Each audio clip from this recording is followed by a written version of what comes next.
కాంగ్రెస్ మాజీ మంత్రి అంబటి రాంబాబును పోలీసులు అరెస్ట్ చేశారు. గుంటూరులోని తన నివాసంలో అంబటిని అదుపులోకి తీసుకున్నారు పోలీసులు. వజ్ర వాహనంలో అంబటిని తరలించారు. అయితే అంబటిని ఎక్కడికి తరలిస్తున్నారు అనే విషయానికి సంబంధించి మాత్రం పోలీసులు క్లారిటీ ఇవ్వలేదు. అంబటిని అరెస్ట్ చేసిన సమయంలో టీడీపీ కార్యకర్తలు ఆయనపై దాడికి ప్రయత్నించారు. ఏపీ సీఎం చంద్రబాబును ఉద్దేశించి ఆయన చేసిన వ్యాఖ్యలపై కేసు నమోదు కావడంతో ఆయన్ను ప్రత్యేక వాహనంలో తరలించారు. దీంతో అంబటి నివాసం వద్ద పరిస్థితి ఉద్రిక్తంగా మారింది.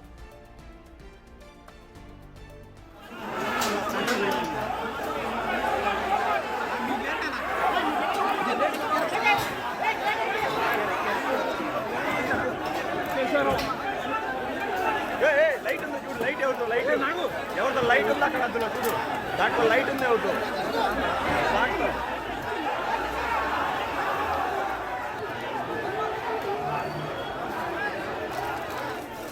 మాజీ మంత్రి అంబటి రాంబాబును ఇప్పటికే పోలీసులు అరెస్ట్ చేశారు. తాజా అప్డేట్స్ మా ప్రతినిధి శివ అందిస్తారు. శివ, చెప్పండి, అంబటి రాంబాబుతో పాటు మిగతా నలుగురిని కూడా పోలీసులు వజ్ర వాహనంలో తరలించిన పరిస్థితి, ప్రజెంట్ అక్కడ తాజా సిచ్యువేషన్ ఏంటి? ఉద్రిక్తత అండర్ కంట్రోల్కి వచ్చిందా లేదా?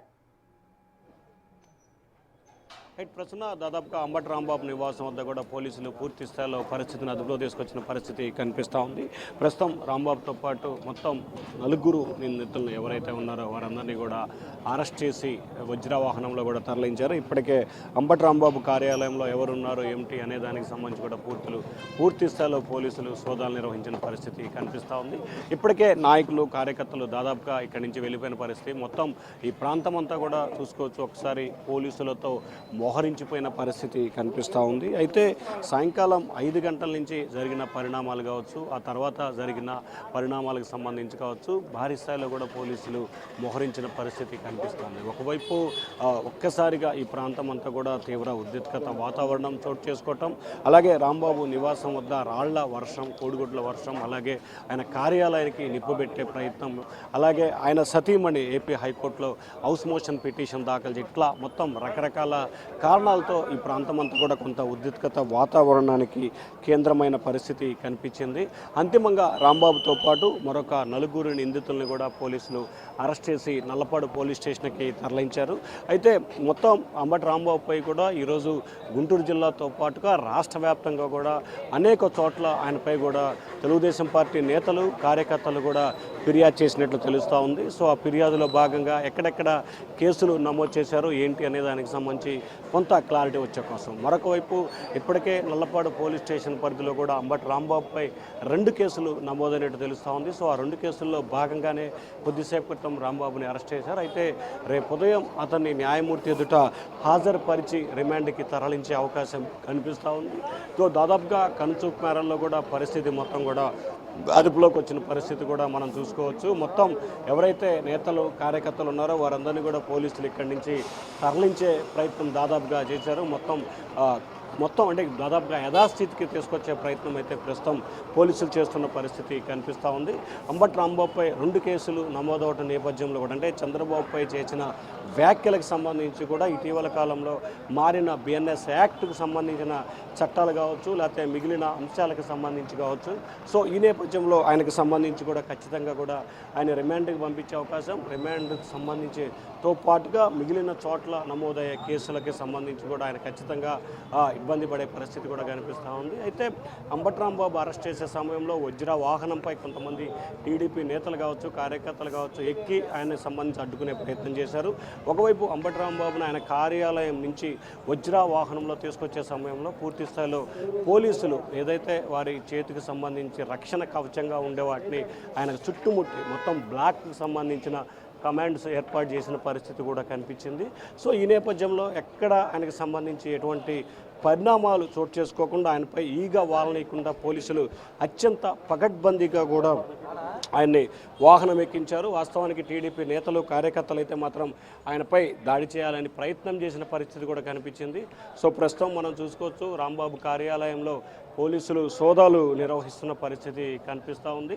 రాంబాబు నివాసానికి సంబంధించి పార్టీ కార్యాలయానికి సంబంధించి కూడా పోలీసులు సోదాలు నిర్వహిస్తున్నారు. అయితే ఏమేమి ఉన్నాయి, ఏం జరిగింది, అసలు రాంబాబు చేసిన వ్యాఖ్యల వెనక ఎవరు ఉన్నారు, ఎవరు ఉద్దేశంతో చేశారనేది మాత్రం ప్రస్తుతం హాట్ టాపిక్గా మారింది.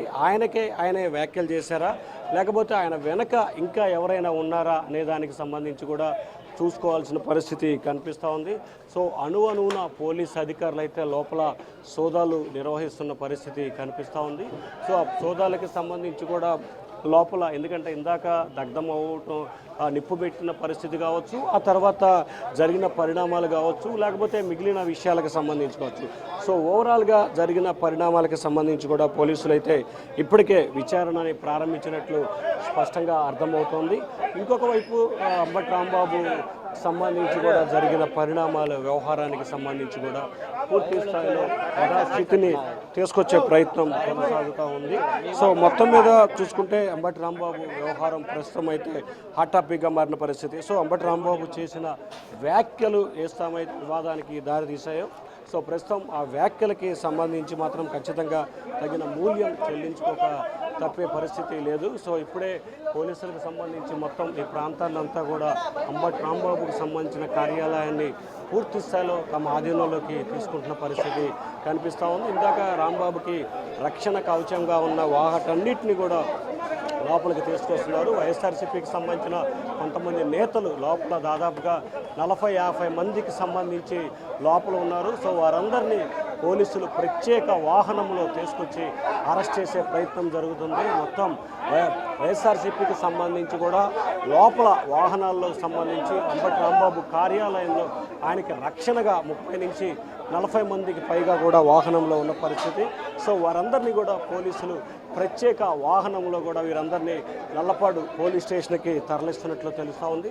సో అంటే వీరందరూ అంబటి రాంబాబుకు సంబంధించి రక్షణ కవచంగా ఉన్నారు కాబట్టి వీరిపై కేసులు ఉన్నాయా, లేకపోతే వీరందరినీ కూడా పోలీస్ స్టేషన్కి తరలించి అక్కడి నుంచి యథాస్థితిగా కూడా పంపిస్తారా అనేది కూడా చూడాల్సిన పరిస్థితి కనిపించింది. ఎందుకంటే ఇందాక అంబటి రాంబాబు సతీమణి హైకోర్టులో పిటిషన్ వేసింది. తనతో పాటు మొత్తం 60 మందికి సంబంధించి కూడా పోలీసులు బందీలుగా పెట్టారు. సో ఈ 60 మందిని విడిచిపెట్టాలి, 24 గంటల పాటు భద్రత కల్పించాలని చెప్పి కూడా ఆమె హైకోర్టులో పిటిషన్ వేసిన పరిస్థితి కూడా చూడాలి. సో ఆ పిటిషన్ వేసిన నేపథ్యంలోనే పోలీసులు కొంత అప్రమత్తమైనట్లు కూడా తెలుస్తూ ఉంది. సో ఈ నేపథ్యంలోనే మొత్తం అంబటి రాంబాబు లోపల కార్యాలయంలో ఉన్న వారందరినీ కూడా సురక్షితంగా బయటికి తరలించి పోలీసు వాహనంలో బయటికి పంపే ప్రయత్నం కొనసాగుతూ ఉంది. మొత్తం 60 మంది ఉన్నట్లు కూడా అంబటి రాంబాబు సతీమణి ఇందాక హైకోర్టులో హౌస్ మోషన్ పిటిషన్ వేశారు. ఇప్పటికే దాదాపుగా 35 మంది 40 మందిని పైగా కూడా వాహనాలు ఎక్కించినట్లు తెలుస్తూ ఉంది. సత్తెనపల్లి నియోజకవర్గానికి సంబంధించి కావచ్చు, అలాగే గుంటూరు జిల్లాకు సంబంధించిన పలువురు వైఎస్ఆర్సీపీ కార్యకర్తలు కావచ్చు, మొత్తం అందరూ కూడా లోపల్లోనే ఉన్నట్లు తెలుస్తూ ఉంది. వారందరినీ ఒక్కొక్కరిగా కూడా పోలీసులు తమ వాహనంలోకి ఎక్కిస్తున్నారు.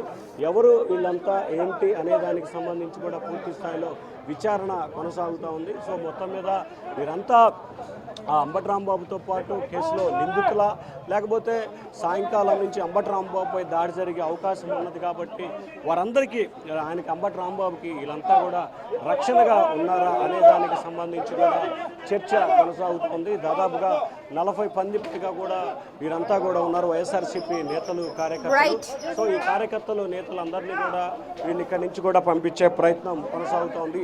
సో మొత్తం మీద చూసుకుంటే అంబటి రాంబాబు అరెస్టుకు సంబంధించి ఇంకా ఈ ప్రాంతం అంతా కూడా కొంత ఉద్రిక్తత వాతావరణం అయితే కొనసాగుతూ ఉంది ప్రస్తుతం.